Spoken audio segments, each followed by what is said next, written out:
1971 में एक American airline के जहाज को टेक ऑफ किए अभी चंद मिनट ही गुजरे थे कि सबसे पीछे वाली सीट पे बैठे एक पैसेंजर ने एयर होस्टेस को अपने पास बुलाया और हंसते हुए एक खत उसको थमा दिया। उस खत में सिर्फ चंद अल्फाज लिखे हुए थे जिसने पूरे अमेरिका में हलचल मचा के रख दी। वो पैसेंजर कौन था और FBI उसे आज तक जिंदा या मुर्दा क्यों नहीं ढूंढ पाई? ढूंढना तो दूर की बात, अमेरिका की सबसे पावरफुल इंटेलिजेंस एजेंसी पिछले 50 सालों से इस पैसेंजर के जर्रे बराबर भी इंफॉर्मेशन नहीं निकाल पाई। इस इंटरेस्टिंग वाकये की शुरुआत 24 नवंबर 1971 को पोर्टलैंड एयरपोर्ट से शुरू हुई थी। एक शख्स जो बज़ाहिर बिजनेसमैन लगता था, उसने पोर्टलैंड से सिएटल का टिकट बुक करवाया और सीधा जहाज की तरफ बढ़ने लगा। तब अमेरिका में डोमेस्टिक फ्लाइट्स पर किसी भी किस्म की सख्ती नहीं हुआ करती थी, ना ही पैसेंजर्स का सामान चेक किया जाता था और ना ही उनकी आइडेंटिटी वेरिफिकेशन की जाती थी। ये नॉर्थ वेस्ट ओरिएंट एयरलाइन का जहाज बोइंग 727 था जिसको सिर्फ 45 मिनटों में पोर्टलैंड से सिएटल तक पहुंचना था। सनग्लासेस लगाए एक ब्रीफकेस के साथ डैन कूपर नामी ये पैसेंजर जहाज में सवार हुआ और अपनी पसंद की सीट पर जाकर बैठ गया, जो जहाज की सबसे आखिरी सीट थी।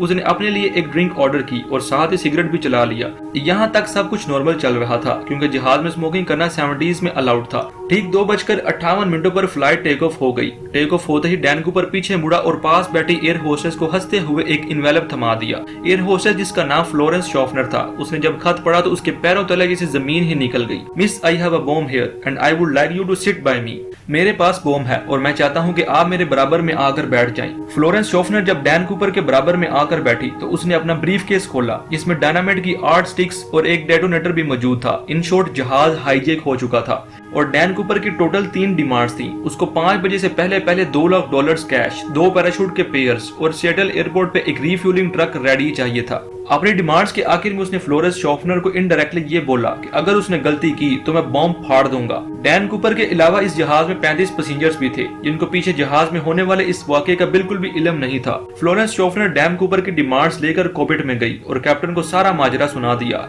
एक दूसरी एयर होस्टेस जिसका नाम टीना मकलो था, वो एक इंटरकॉम लेकर डैन कूपर के साथ आकर बैठ गई, जो पायलट और डैन कूपर के दरमियान मैसेज पहुंचाने का काम कर रही थी। याद रहे कि ये अमेरिका की हिस्ट्री में होने वाला पहला प्लेन हाईजैक था जो रैंसम के लिए किया गया था। इसी वजह से लोकल अथॉरिटीज और FBI ने फैसला किया कि हाईजैकर की सारी डिमांड्स पूरी की जाएं। जाहिर है कि अथॉरिटीज को मालूम था कि डैन कूपर हमसे भागकर ज्यादा दूर नहीं जा पाएगा। फ्लाइट जिसको सिर्फ 45 मिनटों में ही सिएटल लैंड करना था, अब वो अगले 1.5 घंटे तक एयरपोर्ट के गिर्द गर्दिश करती रही और 35 पैसेंजर्स जो इस वाकये से बिल्कुल बेखबर थे, उनको बताया गया कि टेक्निकल डिफिकल्टी की वजह से प्लेन की लैंडिंग में मुश्किल आ रही है। इसी दौरान सिएटल नेशनल बैंक से $20 के 10,000 नोट इकट्ठे किए गए जिनके सीरियल नंबर नोट कर लिए गए थे और एक करीबी स्काई डाइविंग क्लब से 2 पैराशूट भी अरेंज किए गए। 5:45 पर जहाज को लैंड करवाया गया और वादे के मुताबिक डैन कूपर को पैसों से भरा एक बैग और 2 पैराशूट फराहम किए गए। साथ ही साथ जहाज को रिफ्यूल भी कर दिया गया। अपनी डिमांड्स पूरी करवाने के बाद डैन कूपर ने 35 पैसेंजर्स और 2 क्रू मेंबर्स को जहाज से उतरने की परमिशन दे दी,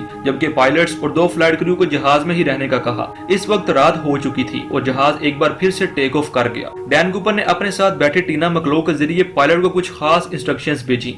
वो चाहता था कि जहाज के लैंडिंग गियर्स और फ्लैप्स खुले रहें, एल्टीट्यूड 10,000 फीट हो, स्पीड 320 किलोमीटर पर आवर्स हो और जहाज को सीधा मैक्सिको सिटी लेकर जाया जाए। पायलट ने बाकी तमाम डिमांड्स तो पूरी कर दी, लेकिन जहाज को सीधा मैक्सिको सिटी लेकर जाना कम फ्यूल की वजह से पॉसिबल नहीं था। लिहाजा पायलट ने डैन कूपर को रिफ्यूलिंग के लिए 2 ऑप्शंस दिए, रिनो या फिर फोनिक्स। डैन कूपर रिनो पर राजी हो गया। दूसरी तरफ लोकल और फेडरल अथॉरिटीज भी अपना काम कर रही थी। 2 फाइटर जेट्स को जहाज के पीछे रवाना किया गया, लेकिन वो स्लो स्पीड मेंटेन नहीं कर पा रहे थे। इसी वजह से उन्होंने जहाज के गिर्द चक्कर लगाना शुरू कर दिया। रात के अंधेरे में जहाज रिनो की तरफ रवा दवा था। इतने में डैन कूपर ने पास बैठी टीना मकलो को कॉकपिट में जाने का कहा, जहाँ 2 पायलट्स और एक फ्लाइट अटेंडेंट मौजूद थी। जब टीना कॉकपिट का दरवाजा बंद करने के लिए पलटी तो उसने आखिरी बार सिर्फ इतना देखा कि डैन कूपर अपनी कमर पर कुछ बांध रहा था। इसके बाद जहाज की सीढ़ियां खुली और डैन कूपर ने वहां से छलांग लगा दी। 3 घंटों के बाद जब जहाज रिनो में लैंड हुआ तब पूरे जहाज को अच्छी तरह चेक किया गया, लेकिन जहाज में ना ही कूपर था और ना ही कोई बॉम्ब मिल सका, ना ही जहाज में, बल्कि इस वाकये के बाद डैन कूपर का कहीं कोई पता ना चल सका। आखिर डैन कूपर कौन था और पूरे अमेरिका की आंखों को धोखा देकर वो कहां चला गया था? ये case federal bureau of investigation का वो केस है जिसको आज तक बंद नहीं किया गया। डैन कूपर को प्लेन से जंप करते तो किसी ने नहीं देखा था, लेकिन स्टेयरकेस खुला रह जाने की वजह से ये बात क्लियर थी कि उसने सिएटल और रिनो के दरमियान कहीं छलांग लगाई थी। FBI ने जहाज में सबूत तलाश करना शुरू कर दिए, लेकिन बदकिस्मती से उन्हें सिर्फ कूपर की टाई, 8 सिगरेट बट्स और 2 में से 1 पैराशूट मिला जो कूपर पीछे छोड़ गया था। हत्ता कि किसी के पास उसकी फोटो भी नहीं थी। पैसेंजर्स और क्रू से इंटरव्यू लेने के बाद डैन कूपर के हुलिये के हिसाब से एक स्केच बनवाया गया। इससे पहले कि डैन कूपर को सिएटल और रिनो के बीच में में तलाश किया जाता। FBI को यह जानना था कि उसने एग्जैक्टली कौन सी जगह प्लेन से जंप किया था। ये जानना बहुत ज्यादा मुश्किल नहीं था क्योंकि जहाज ऑटो पायलट पे था, यानी जिस पाथ पे जहाज फ्लाई कर रहा था वो ऑलरेडी रिकॉर्डेड था। जहाज की स्पीड और एल्टीट्यूड तो पहले से मालूम था ही साथ फ्लाइट रिकॉर्डर की मदद से ये मालूम पड़ा कि जहाज का स्टेयरकेस 8:10 पर खुला था। इस तमाम इंफॉर्मेशन की बेसिस पर डैन कूपर के ड्रॉप लोकेशन का अंदाजा लगाकर एक सर्च एरिया डिफाइन किया गया। ये 45 स्क्वायर किलोमीटर का एरिया घने जंगलात और पहाड़ों से घिरा हुआ है। एरियल टीम और लैंड सर्च टीम ने पूरे एरिया का चप्पा चप्पा छान लिया, लेकिन ना कूपर का कोई नामो निशान मिला, ना ही कोई ब्रीफकेस मिला और ना ही पैसे। लेकिन इसके बाद जो हुआ वो FBI के भी वहमो गुमान में नहीं था। अमेरिकन हिस्ट्री में पहली बार FBI ने इस केस के लिए पब्लिक से हेल्प लेना शुरू कर दी। डैन कूपर का स्केच और $2 लाख के सीरियल नंबर भी अखबारों में शाया किए गए और डैन कूपर के बारे में इंफॉर्मेशन देने पर इनाम देने का वादा भी किया गया। उनका ख्याल था कि कूपर अगर जिंदा होगा तो वो पैसे कहीं ना कहीं खर्च जरूर करेगा। लेकिन हैरत अंगेज तौर पे इस सीरियल नंबर का एक भी नोट कभी भी कहीं भी दोबारा जाहिर नहीं हुआ। लेकिन मामला अभी खत्म नहीं हुआ था। करीब 9 सालों के बाद यानी 1980 में एक वाकया हुआ। सौदर्न वाशिंगटन में कोलंबिया रिवर के किनारे पे एक बीच है जिसे टीना बार कहा जाता है। यहाँ एक बच्चा अपने पेरेंट्स के साथ खेल रहा था जब उसको रिवर के किनारे नोटों की 3 गठियां मिली। ये $20 के नोटों की गठियां थी जो टोटल $5,800 बनते थे। बच्चे के पेरेंट्स ये पैसे लेकर FBI के पास गए। खुशकिस्मती से इन नोटों के सीरियल नंबर इन नोटों से मैच कर गए जो डैन कूपर लेकर गया था। इस वाकये ने केस को मजीद उलझा कर रख दिया क्योंकि ये पैसे ड्रॉप लोकेशन से करीब 27 किलोमीटर दूर पाए गए थे।